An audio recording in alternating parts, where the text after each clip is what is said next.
Bienvenidos a una nueva edición de Lo Cierto y Lo Real, el proyecto audiovisual de ABC Hoy. En esta ocasión vamos a abocarnos a tocar un tema que nos ha conmovido esta semana, que ha comenzado con aquel domingo trágico en el que una jovencita de 17 años perdió la vida en un accidente protagonizado por adolescentes y en el que también hubo varios heridos que todavía están peleando por su vida y bueno, que ha marcado un poco también la agenda del pueblo durante toda esta semana. Y en ese sentido, hace algunos días, el Consejo Pastoral de Tandil ha emitido una especie de carta abierta en la que han reflejado algunas cuestiones que me parece están dentro de lo que tiene que ver con el pensamiento de la sociedad, pero sobre lo que poco se hace para modificar esta tendencia de situaciones de violencia, de situaciones de desamparo, de tragedias evitables, de una circunstancia que nos rodea como sociedad que indudablemente merece repensarse, merece discutirse, debatirse, y desde el Consejo Pastoral de alguna manera han puesto la lupa sobre este particular que nosotros hemos revisado con el pastor José García. Hemos profundizado un poco respecto de este documento del Consejo Pastoral y es lo que forma parte de este ciclo de Lo Cierto y Lo Real en esta semana.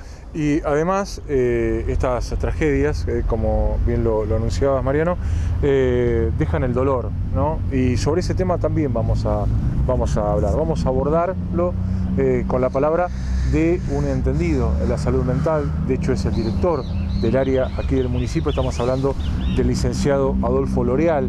El equipo de trabajo de salud mental estuvo conteniendo a las familias víctimas de esta tragedia. Pero además hay todo un trabajo que se viene haciendo también con víctimas de otros hechos, que particularmente no son víctimas de accidentes de tránsito, pero sí de hechos de violencia. Bueno, vamos a hablar sobre el dolor. Me parece que es un tema que también lo tenemos que abordar y para eso conversaremos con el licenciado Adolfo L'Oreal. Están invitados a una nueva versión de Lo Cierto y Lo Real. Bueno, estamos ya sentados junto al pastor José García, quien preside el Consejo Pastoral Tandil, quienes en el transcurso de la semana han puesto en la agenda y en la consideración de la opinión pública tandilense una carta muy sentida que ha surgido indudablemente a partir de un tiempo que viene bastante convulsionado y que nos tiene preocupados además porque involucra a los jóvenes que, claramente, digamos, son uno de los sectores más sensibles al contexto de violencia por el que transita nuestra sociedad. Por eso vinimos a profundizar un poco respecto de eso con el pastor García, a quien agradecemos por habernos recibido amablemente. Buen día, ¿cómo le va? Muy bien, gracias a Dios, todo bien, y gracias por venir y poder extender un poco también esta preocupación que debería transformarse en ocupación, ¿no? Y aquí es más, tratar de dar lo mejor para esta ciudad y tratar de suplir esta necesidad que está en este momento tan emergente. ¿Qué pasó con esa carta abierta? ¿Qué los movilizó a salir un poco a la opinión pública, a marcar algunas cuestiones que me parecen en las que todo el mundo coincide, pero pocos hacen? Bueno, de eso se trata. Estamos en la era de las comunicaciones en donde hablar le es permitido a cualquiera y sin ir más lejos, entras en Facebook y cualquiera habla ahí, vos no sabés quién es, pero da su opinión. El tema es, más allá de las opiniones, ¿cuáles son las cosas que objetivamente sí podemos llevar a cabo? La situación que se genera de la carta es, a través de ya un tiempo largo, como Consejo Pastoral, en nuestras reuniones mensuales, nosotros venimos viendo, y en el trato con la gente cotidianamente, venimos viendo que hay un ambiente de viralización de la violencia. O sea, vos ves en la tele algo que pasa en Buenos Aires y al poco tiempo pasa acá. Vos ves cierto tipo de programación que muestra las miserias humanas y al poco tiempo las comenzás a ver acá. Entonces digo, es algo como que desde la información, a veces ni siquiera malintencionada, solamente información al fin, genera toda una posibilidad de, bueno, si se hizo allá también se puede hacer acá.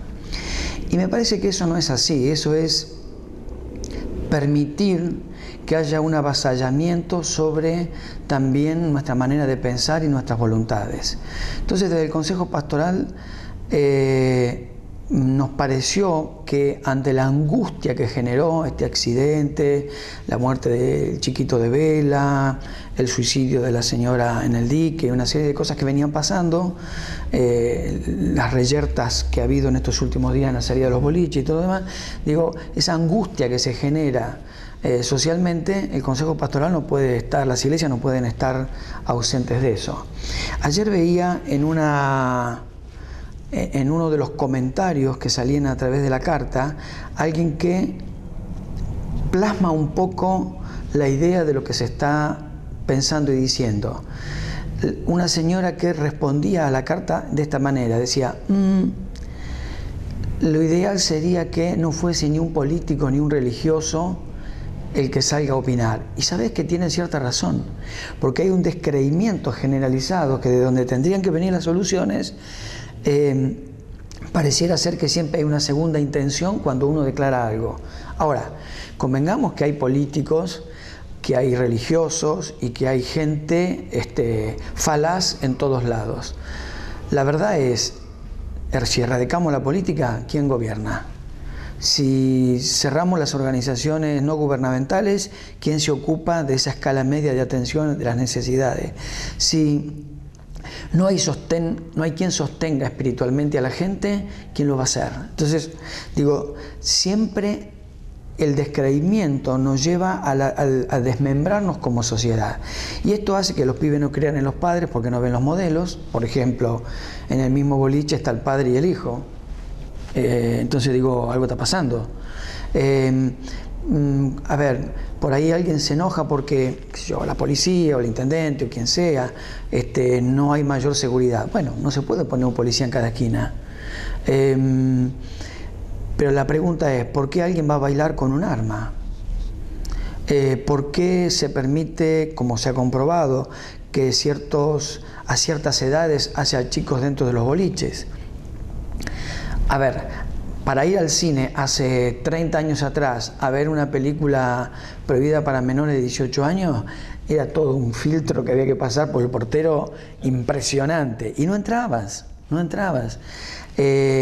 pareciera ser que todo está permitido. Entonces, un Pato Pica puede hacer bolsa a un pibe que está borrachito, o 20 pibes pueden agarrar a otro y molerlo a palos porque están todos juntos. Entonces, digo, se cambió la esencia del respeto del uno por el otro, y esto me parece que es algo que no se está enseñando en las casas. Ahora, ¿cuándo le parece a usted que ocurrió este clic, ¿no? ¿Cuándo se perdieron estos valores?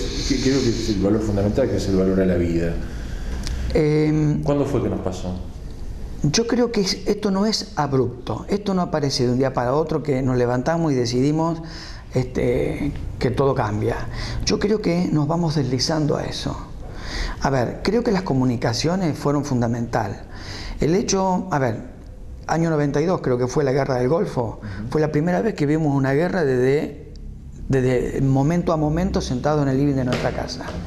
Ahora, en la Segunda Guerra Mundial vos tardabas 20 días en enterarte que había terminado la guerra. Entonces digo, las cosas han cambiado, no tenías imágenes crudas. Estados Unidos comienza a tener una gran escalada de violencia desde la guerra de Vietnam, porque también ellos comienzan a tener una información mucho más directa y cruda. Entonces, le echaron la culpa a que la generación que vino de Vietnam fue la que comenzó a drogarse, la que comenzó con los suicidios, con los atentados terroristas dentro de la misma nación. En realidad comenzó antes con la información.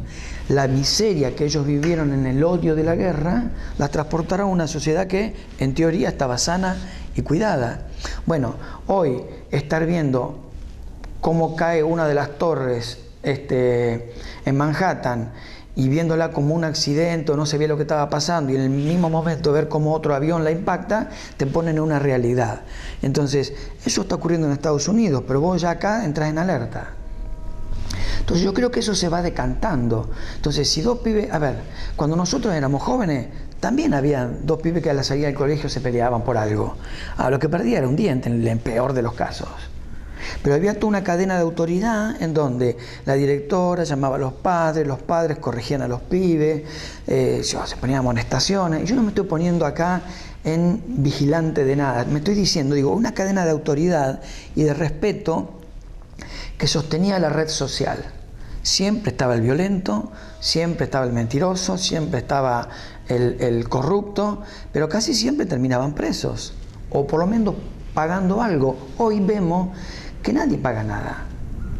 Vos tenés una horda de chicos que se pelean en una esquina después de un boliche, viene la policía, los dispersa en el mejor de los casos, y si alguien va preso, llaman a los padres que se lo lleven, que los reten y nada más. Pero esos mismos pibes están a las 2 horas haciendo lo mismo.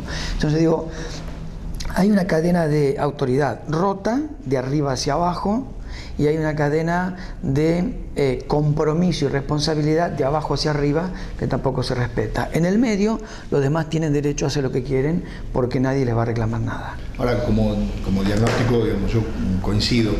Lo que me parece más nos preocupa tiene que ver con que el proceso de degradación del que estamos hablando no parece tener, al menos en el corto o mediano plazo, un freno en el que podamos volver a foja cero o barajar y dar de nuevo, digo, como estructura social, volver a revalorizar la familia, volver a que la autoridad y la disciplina tengan el valor adecuado que merecen en la construcción de un ciudadano.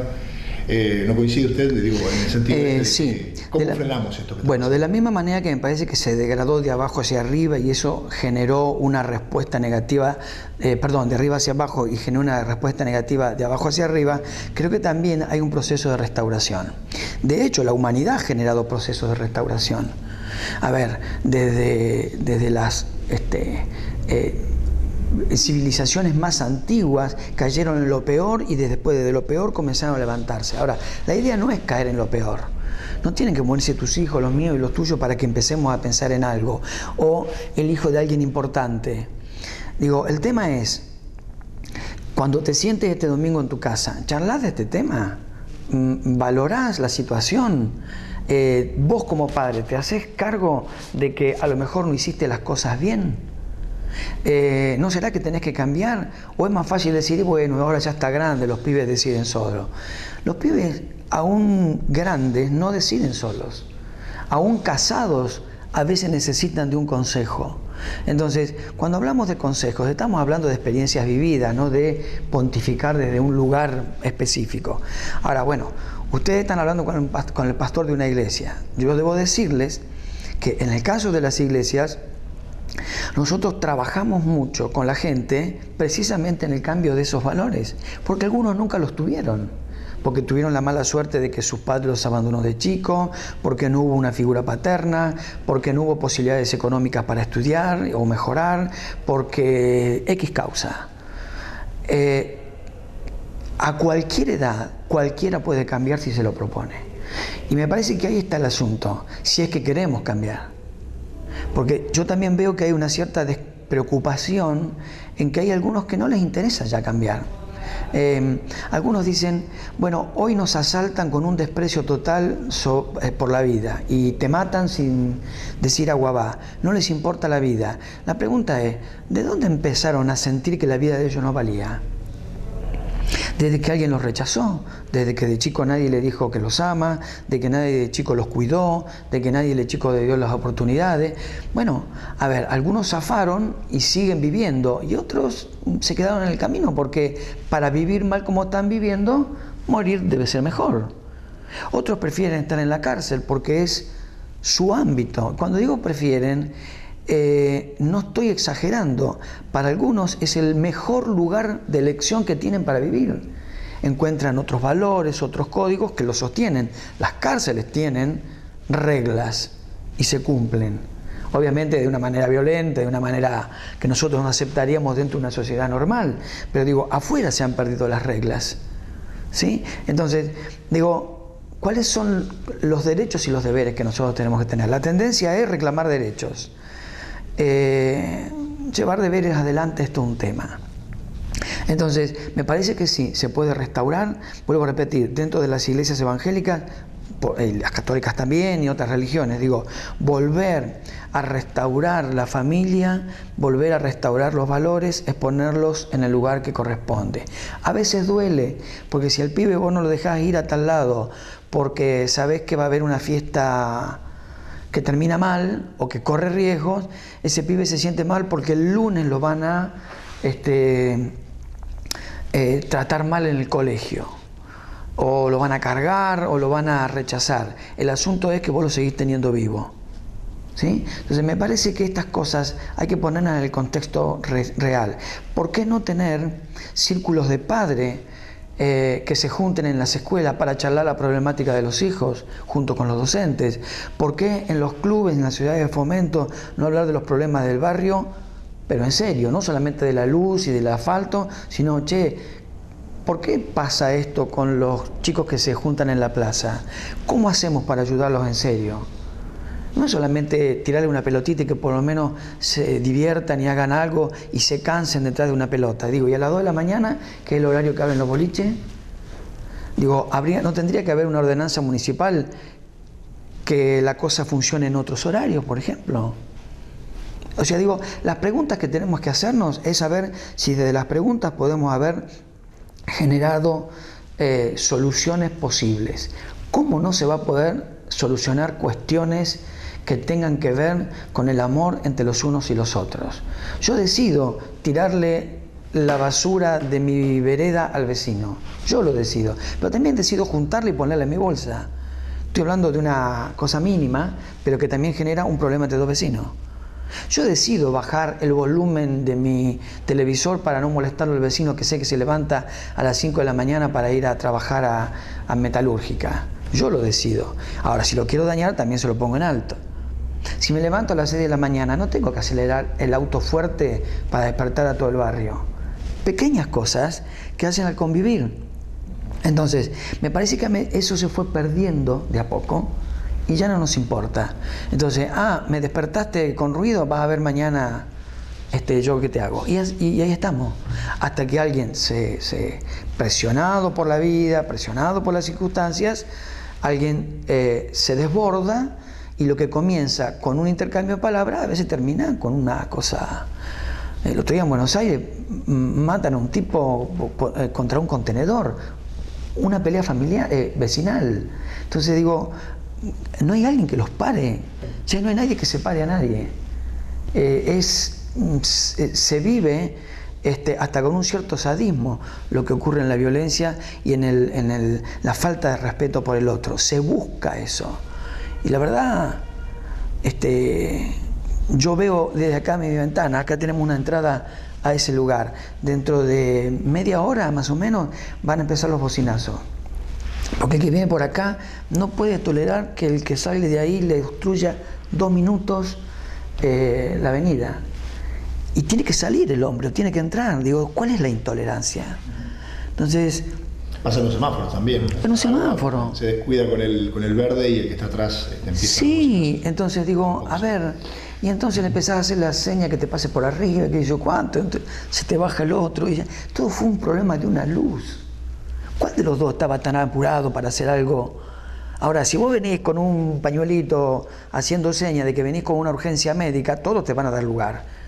Nadie se atraviesa delante de una ambulancia o del camión de bomberos. Digo, es un tema de conceptos. Ahora, de decir, yo quiero vivir en convivencia con el otro. ¿No? Porque cuando, por ejemplo, usted hizo referencia al trágico accidente ocurrido hace una semana en Tandil, y bueno, hemos visto cómo la ciudadanía ha respondido, claro, en el sentido de que se han juntado una cantidad importantísima de dinero en apenas 24 horas. Sí, claro. Digo, eso también, digamos, es un aliciente como para pensar de que se puede trabajar en esa reconstrucción de que hablaba Mariano y que habla de... O lo de La Plata, ¿no? Sí. Bueno, entonces, lo que estoy diciendo es, ¿están las reservas para refundar la sociedad, si me permiten la expresión? Sí, claro. Sí, claro. Ahora, no confundamos solidaridad con generosidad. A ver, el otro día escuché una definición que me pareció, de un filósofo que me pareció atendible. El solidario no siempre es una persona buena. Los malos también son solidarios. Cuando vos reaccionás en traer un colchón para la gente de La Plata, en realidad vos podés ser buena o mala persona, bueno o mal vecino. El asunto es el siguiente: reaccionás instintivamente pensando, a mí me puede pasar. Entonces, es como una idea de voy a pagar una cuota de un seguro para que si algún día me pase, algún día yo también tenga el derecho de recibir un colchón. ¿Se entiende? No lo estoy haciendo por bueno, no lo estoy haciendo por generoso. Ahora, eso es el planteo de la solidaridad. Ahora, el amor es otra cosa. El amor me lleva a mí a no generar los problemas. Vos decís, en 24 horas se juntó un montón de dinero, por supuesto. ¿Cuál es el problema? ¿Quién quisiera estar en esa situación? Ahora, perdón, ¿no debería haber estado el Estado facilitando todo eso? Para que no haya una movilización de dineros que a lo mejor estaban destinados a otra cosa, porque yo estoy seguro que hay gente que ha sacado de dinero que estaba comprometido en cuestiones personales para ayudar a esta familia. Digo, el Estado no tendría que tener algo más movilizador y más rápido, porque se trata de una piba que necesita emergentemente a 300 kilómetros ser atendida. Entonces no podemos esperar de la voluntad de la gente solamente. Digo, hay toda una estructura que de arriba tiene que ir ordenándonos, pero de abajo emergen los valores. Si retrocedemos la película, digamos, ahí encontramos las responsabilidades para que esto no hubiera ocurrido, digamos, ¿no? Si seguimos retrocediendo la película. ¿No? Sacamos sacamos Estado y vamos a la verdadera responsabilidad. Claro, por eso te digo, entonces, de la misma manera que el Estado tendría que solucionar rápidamente esto, paralelamente a esto, la manera de vivir responsablemente de cada uno de nosotros haría que no se maneje a cierta velocidad, uno no respete reglas de tránsito, pague impuestos para que el Estado ponga al Estado un avión que te lleve rápido a Buenos Aires, o que este hospital tenga los medios para que puedan ser resueltas las soluciones. Digo, cuando vos de abajo haces las cosas bien, de arriba también se supone que tienen los medios para hacerlo. Ahora, cuando de arriba a lo mejor no das ejemplos, nosotros venimos de una era en donde algo habrán hecho. Entonces, si desde allí pensamos de esa manera, ya eso es un tema de falta de cuidado el uno por el otro. Ese se merece que le pase eso, algo habrá hecho. Ahora, mi pregunta es solamente pensar solamente en si hicieron algo o qué pude haber hecho yo para que esto no ocurra? ¿Sí? Le agradecemos mucho. No, por favor, es un gusto.